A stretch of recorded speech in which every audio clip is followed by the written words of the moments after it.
Welcome to the Delight Your Marriage podcast, the show where you hear from amazing and inspiring wives sharing their struggles, triumphs, and advice for this journey called marriage. Here's your host, Belah Rose. Hi there and welcome. This is Belah Rose, and I want to thank you so much for tuning in today to the Delight Your Marriage podcast. Today we are talking to a wife who has got wonderful insights about when the pressure's on, when there's a lot of difficulty in a marriage and how do you get through that? And she gives really wonderful insights. But I was talking to a friend who was asking me about the podcast, and I was sharing with her what the purpose is for the podcast. And really, I grew up without a good representation of marriage modeled for me by my parents. They got divorced when I was just about 20, and the issue, the marriage was really broken with lots of really bad patterns far before they actually, divorced. But so I didn't have a good role model for marriage. And in fact, none of my friends had parents that had good marriages. I had one basically role model of a marriage that I would aspire to have a relationship like they had. And they still have an amazing relationship, and they're still great friends of mine, and I look up to them so much. But that's just one. And so I think Delight Your Marriage is really about understanding and peering into what a healthy relationship, lifelong commitment looks like, and how we can understand ourselves in someone else's story and relate to them and kind of figure out the way they're thinking about things and how is that different from the way I'm thinking about things, and how does their situation relate to my situation, and how can I change to be a little bit maybe make it a little bit more like them because they've got things a little bit more figured out than me in this area. So again, today is not unlike that, and that's really the purpose behind these podcasts. And I just thank you so much for taking the time to invest in yourself and in your marriage, because ultimately this is a lifelong endeavor. This is something that is not just a whim, not just a fading fancy, but something we want to really master. And that's why I interview the people that I do, people that are masters in these areas, and they can teach us a lot. So Keelie, again, is going to share with us how to get through those difficult, pressure-filled times. So let's go ahead and dive into what she has to say.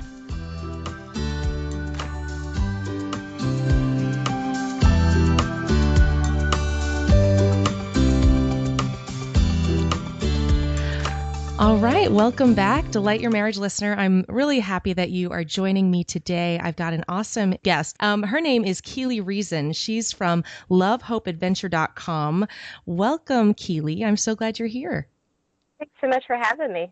Yeah, well, I'm really excited to have you, and I think this is going to be an awesome interview to hear your story. And would you go ahead and share a little bit about yourself, your family, and your day-to-day life? Awesome. Yes, I am married to my high school sweetheart. We started dating when we were 16, which I know isn't really heard of very often. Wow. And we dated for 5.5 years, got married. We've been married now for 12 years. And I have 3 boys, 10, 9, and 4. And I have been a stay-at-home mom since the oldest was about a year. And I homeschooled them. The 2 older ones are in school right now, but I homeschool the youngest, and I'm bringing the 2 older ones home next year. So pretty busy with everything going on. Yeah. Wow. 3 boys, huh? Yes. No girls. Oh my goodness. Yeah. I've got 2 boys, and I feel like my husband and I are stopping with 2, even though I'm like, I kind of want to see if our 3rd one would be a girl. We did the same thing. We got a girl. I mean, not a girl, but a boy. Everybody's like, don't you want to try for the girl? I'm like, we did. And we did try. And we got a lovely boy. Got ourselves another boy. Wonderful. You know what I noticed, Keelie, with my guests? I noticed that a lot of the women that are ministering to women generally have boys. Oh, really? Yeah, like a lot of them. I don't know if it's something like where, we have that desire to, that passion for women, and we're just like, we don't have women in our lives. We need to minister to women. That's funny. Well, I grew up with all brothers, so I'm the only girl in the family, and I'm kind of used to it, I guess. Mm-hmm. Boys. Yeah, you would have to be used to it. How many boys in your family? I have 4 older brothers. Oh my gosh. Yeah. Good work. You are a tough cookie. Oh, so is my mom. That's true. I'm one of 5 also. I've got 2 brothers and 2 sisters too. It's a big family. That's awesome. When you get together at Christmas, it's like, where are we going to even hang out? Because so many kids. There's like 15 grandchildren. Wow. That's awesome. So tell us a little bit about your husbands and your personalities. Well, I will be honest. We are absolute opposites. It's really pretty funny. He's an introvert and I'm an extrovert. We don't have a lot of the same interests, so it's been pretty awesome because we've kind of had to develop the other person's interest. So that's always good because you're not interested in something, but you do partake in it because your spouse does. So it's been pretty awesome to kind of expand and broaden our horizons. And probably the most funny thing about our personalities is that my husband is a food pantry director now, and it's his job to get out in the community and tell everyone about the pantry and work with people all day long, people. He is an interim pastor too, so just people. And he's such an introvert, and I'm a huge extrovert. I stay at home. I work from home. Everything I do is on the internet. I'm in the online world, and I just think, okay, God, why? It seems like personality-wise, I would be better at this thing, and he'd be better at that. And sometimes I wonder if God put us here so that we would keep communicating in the way the other person likes it the most. Yeah. So we get a lot of practice in the other person's form of communication. Yes, I love that. So developing the other person's interests. So as an example, what things have you had to develop? Well, my husband loves sci-fi, and I do not love sci-fi. I will not watch Star Trek with him, but we did just go to the new Star Wars movie. I did like that. He's introduced a lot of shows in science fiction, like on the Sci-Fi Channel and stuff, and I've learned to like them more. Some of the old stuff, though, that's just never going to like that. That's,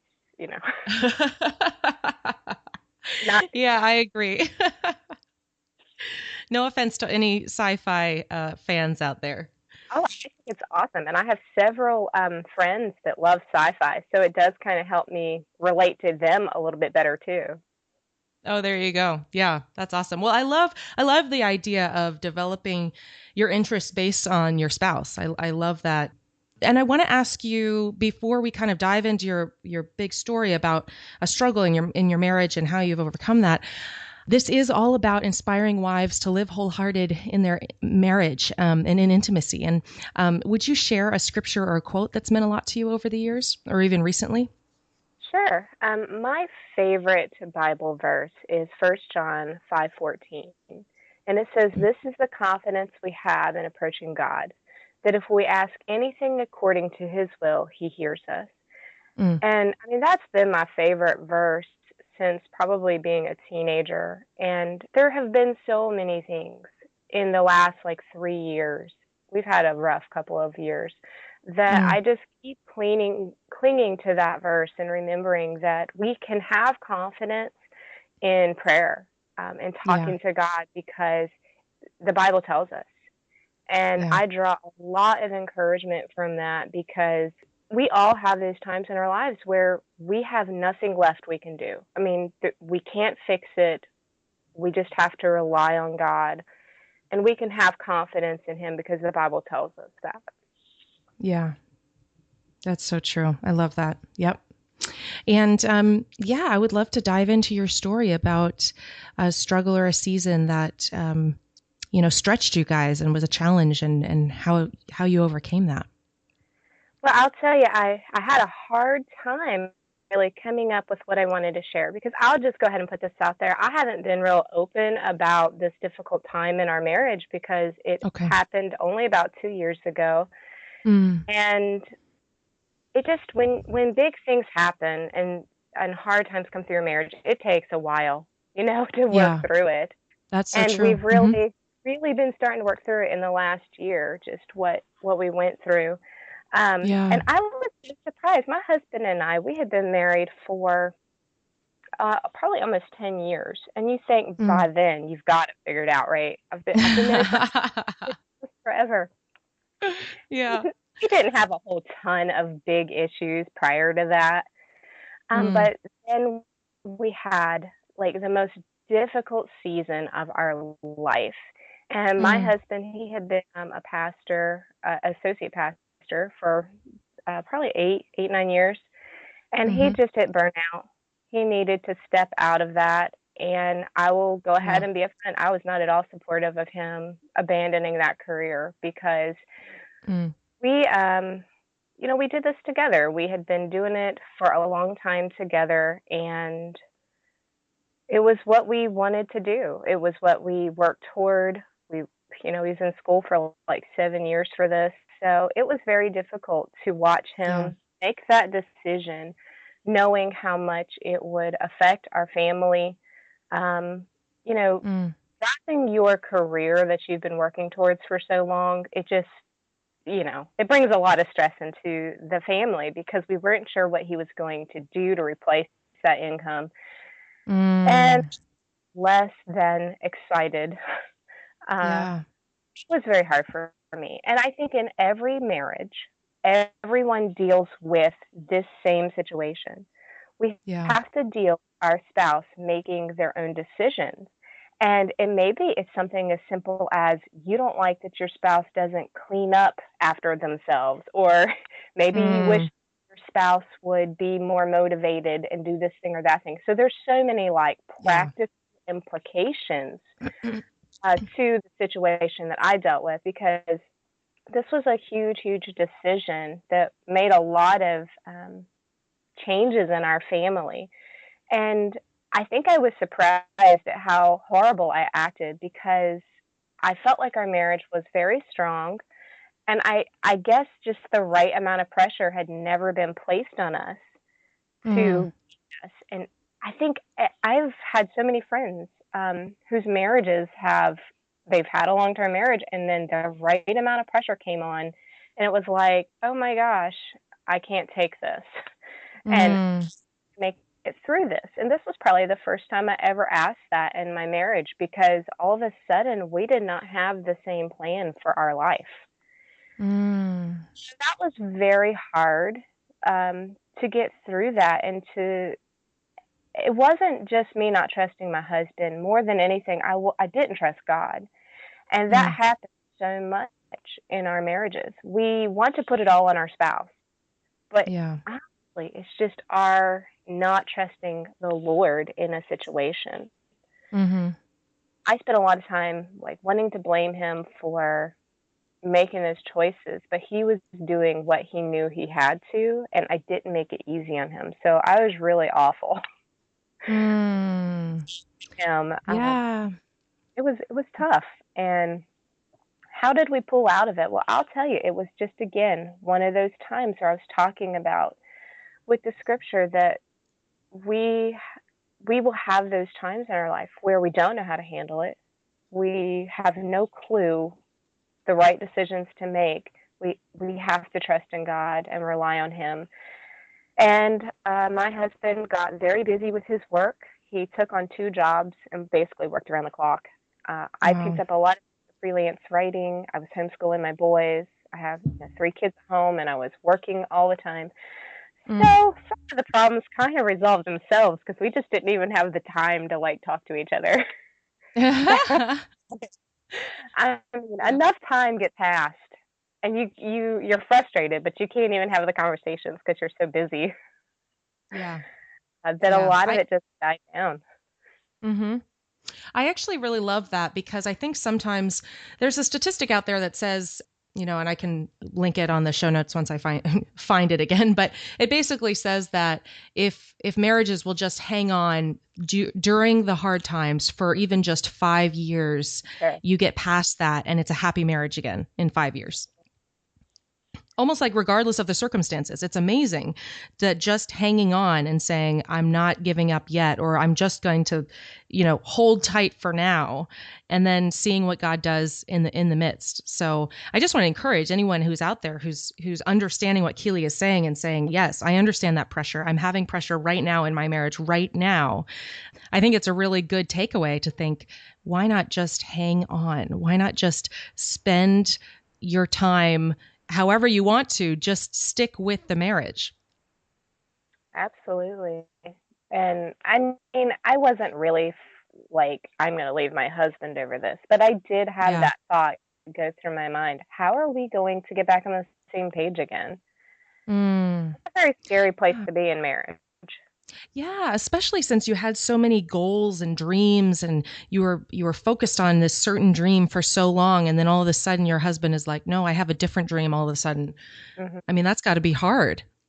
It is, and now that we are 2 years down the road, and a lot of things have resolved in our life, we're in a much better place than we probably have ever been, like mentally, spiritually, financially. God opened up a lot of doors. It was not quick. It wasn't a quick fix. It was a lot of hard work on both of our parts. And, my biggest regrets from that year where we were just working around the clock and stuff was that we did not work together as a team. And that's very hard, because when your spouse is doing things that you don't agree with, or maybe you don't like their life choices and stuff, it's so easy to start seeing them as your opponent and not your teammate. And you treat an opponent way different than you do a teammate. So yeah, that's awesome. I so agree with that, because you are on the same side. I like something my brother says is when they're having an argument, he and his wife, maybe there'll be a lull in the conversation and he'll be like, well, listen, let's just remember we're on the same team. Yeah.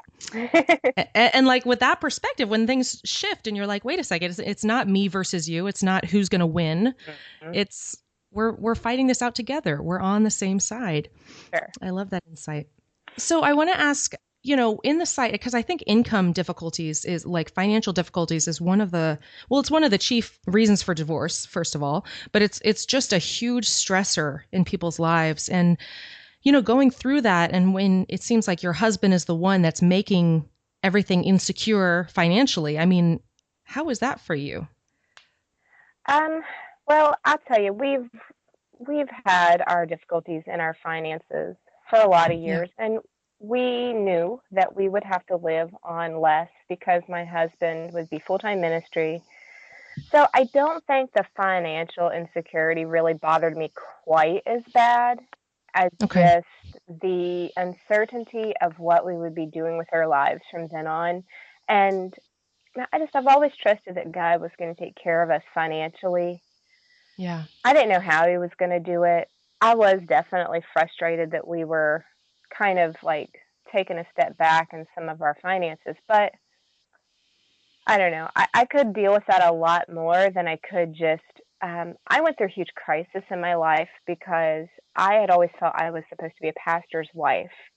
And when my husband said he didn't want to do that anymore, it was like, well, what am I supposed to do now? Where is my role in this world if that's what my role is? And I realized, honestly, that in that moment, I had a lot of my self-worth wrapped up in his job or who he is or whatever. Yeah. And I always said I wouldn't do that. But our identity comes in Christ, not our spouse, not our kids. So, as far as financial insecurity, I know a lot of couples struggle with that. It just really caused me to get much more aggressive about my writing and working from home. So honestly, it was the motivation I needed to do my job better, to be more proactive in that. So really, it was a good thing Wow.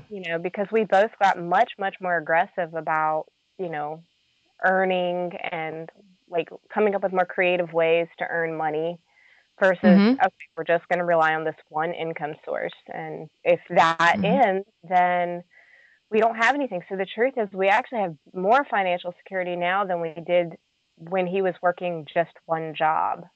So, Yeah, that's awesome. Mm-hmm.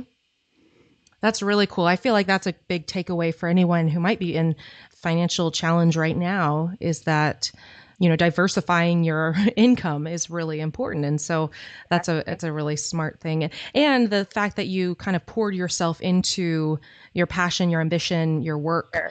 instead of just stewing on, oh gosh, this isn't fair. I'm not doing what I wish I could have done or something. I really love the other thing that you said. A lot of my self-worth was in maybe my spouse's occupation or who he is or who I thought he was or something. I think that's a really key point because I think a lot of times that is what we do. Even when we pick our spouse, we're picking him for maybe how it's going to make me look in some ways, like in some maybe subconscious level. I think a lot of times we are like, oh, this person measures up to the ideal person that I want to be seen with, kind of a deal. And then to think about as you're walking alongside your spouse, what he's doing, is that identity something you're relying on? Mm-hmm. I think that's a good question to ask ourselves. Do you think? I think so. Yeah. I mean, my mom always told me, Keelie, you draw your self-worth in God and in Christ, not in other people. So, um, and here's the thing about that situation. My husband making that choice that he knew he had to make for our family. It was very hard for him. It was not easy. He did not enjoy making the choice. He knew that we were going to have to go through a lot together because of it. So, like, it wasn't simple, but, because he did that, because that was the catalyst, it really started revealing to me weaknesses in our marriage, weaknesses on my own part, because, like I said, I had relied on his ability to do his job to get my self worth.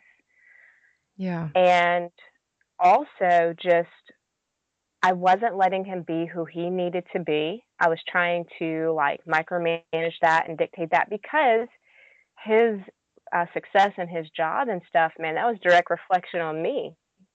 At least, that's the way I took it. And how many times as wives do we do that? Because, I mean, if you have your own job, it's probably very different. But if you're staying at home and it's like, okay, I'm staying at home and my husband is our sole provider. Yeah. If he can't be successful in this, then it's a bad reflection on me. And you have a lot of responsibility too for him being successful or doing things. So, yeah, I started seeing all kinds of terrible habits that I had built in our marriage because I put my self worth on his job. My identity was wrapped up in his successes. And it's kind of like that same idea of living through your children. It was the same kind of thing. I was living out my life through his ability to do things. Yeah. Yeah, I think that's something that we need to be careful of as wives, and to realize that we need to get our identity in Christ. And, when the pressure comes, it says in the Bible, if we build our house on the rock, then when the pressure comes, when the wind, the storms, the, hurricanes come in life, and they do, our foundation will not be shaken. But if it's built on the sand, will immediately be washed away. And I guess I want to ask, when that pressure comes in life, how can a wife be, I mean, it's great to be theoretical about this, but how practically can she be building her house on the rock? Well, I think that, some of the daily habits that I had to create during that time was I had to focus on other things. I had to have things that were my things that I did every day that I could feel accomplished in. And Yeah. that is so hard. When you are a stay-at-home mom, you hardly ever see anybody. You got kids Right. who, are pooping Yep. everywhere, and I really, it's so It's hard, true. to be this like constant caretaker. And it's Yeah. like, I look and feel like I have wasted my day because you come into Mm. my house and the kids are losing their minds, and I have spent the entire day screaming at everybody. And, you know, how is I know just what you mean. how is this supposed to be like making a difference in the world? How much Oh do you gosh, accomplish yeah. by this when I'm Yeah, constantly like feeling like I'm failing at every right. turn in my home? Right, right. Yeah. Any mother knows just what you're talking about. Oh yeah. It's like your Mhm. husband comes home and he's had this awesome day where he's been with adults all day, and he probably got to eat a real lunch, and you're still in your pajamas. You're like, I think I've had 2 bites of food and my coffee's still in the microwave. So Um, for me, the thing that really helped pull me out of that was to find what I was passionate about and focus on that, because for so long, my passion was what my husband did. And I do have a passion for youth ministry. I really do. I stayed in youth ministry for up until a couple months ago after he had to step out. And I just really found the things that could be mine, that I could put my attention and my focus on. And that took so much pressure off of my husband because I was Mm, no longer like nagging him as much. I just didn't have anything to nag him over because I was so focused on the things that I felt passionate about. And this is not the same thing as investing in your kids. I'm not saying don't be passionate about investing in your children or passionate about investing in your husband, but figure yeah. out what that thing is that you can do every day or every couple of days that you can invest in yourself. And for me, writing is definitely a passion. Like, I've wanted to Mm. be a writer since I was a kid. I didn't even know about this whole blogging thing. Um, I didn't even know anything about the whole internet and the world of that. And I thought, if you're going to be a writer, you got to write a book. Mm. You know what I mean? Like, Mhm. Mhm. but now I can pursue that passion. And Yeah. for some other mom, I know how hard it is. You've got babies in diapers, and you're like, I don't have time to put into anything but the kids. Right. If I could go back and do it over again, I would have definitely been incorporating more of my own passions during those years, because I see so many women who have stayed at home with their kids for 10 years and all of a sudden all of them are in school, and it's like, all right, well, I've invested in them. I've invested in my husband. Now I don't have an identity. Yeah. Yeah. I'm not Yep. the only mom hitting that crisis. Right. Lots of in my life I have seen them hit that same crisis. It's like, oh my gosh, nobody needs me anymore. What's my role in life? Mhm. Mhm. And that's really hard. That's a really hard place to come to. It is. So, in addition to my husband going through his own hurts and crisis and struggles, I was Yeah. also going through my own set of crisis and struggles. And this was a time in our marriage where neither one of us could meet the other person's needs. We just weren't capable. Mm. And like you Mm. with, just stick it out for a couple of years. And that's a great piece of advice, because you Mm. both change, but there will just be times in your marriage where neither one of you can meet the other one's needs. Yeah. And that's hard because you Yeah. immediately going, meet my needs, and they are just incapable of doing it. Wow. That's really, really good, because I think you're right. I think our expectation is for that to happen. And if that's not happening, well, then the marriage is broken and we need to, move on. Um, but to realize that there might be a season, and there probably will be a season, maybe to just expect seasons that you really are incapable of meeting each other's needs. Oh yeah, and every That's time powerful. you try to meet the spouse's needs, it just doesn't seem to work for whatever Yeah. reason. And when it isn't working, it's mainly because they've got a real issue inside of themselves. They got to work through it, and you're not going to be Yeah. able to fix it for them. So you're just going to get mad because you're like, well, I'm trying here, Mm. but you're not Yeah. listening. Yep. Yeah. No, that's good. I think that's something, if that's not ringing true for you right now, listener, I think that might be something to kind of think about a little bit. Is this a season where we're just in a rough spot meeting each other's needs? This doesn't mean a forever thing. This isn't like something that's going to go on for years necessarily. It might just be right now you're both kind of in crisis, and in the midst of that, how do you stay on each other's team? How do you still work together to help each other? So I really love that. I guess my last question in this arena is about finding your passion. So if a wife is like, I've heard that before, I've heard people say, find what you're passionate about, but I really don't know. I have no idea what I'm passionate about. So where would someone start figuring that out? Well, I think what happened for me and what helped me was I just tried a lot of different things. Yeah. And over the course of the years, I've tried a lot of different things. Like I have done crafting, and I have done embroidery, and I have set up my booths at craft shows, and I have tried, I mean, I've tried Awesome. so many things. Yeah. Over the course of the years. And I fell into the situation with writing because it was just like on the list of 50 things I was trying. And I think, okay, if you don't know where to start, if you don't have a passion in mind, you just have to get involved and do things. So get a part of a mom's group or start, looking for things you can do. Of course, it's going to be limited because of your children, but they're not going to be babies forever. They're going to grow up. They're going to become contributing adults, or not adults, but contributing children to the house. So just make it a priority and start getting involved in stuff, whatever that stuff is, whether it's something at your church, maybe it's a local community center. And like, if you don't have a direction, you will likely just fall into it. I mean, that's how most people get jobs anyway. They kind of just fall into it. Yeah, I love that. And now what if, what do you think about passions changing? Oh, they're definitely going to change, I think. Okay. And mine do. I mean, I was all about crafting for a while, and that was something I could put my heart into.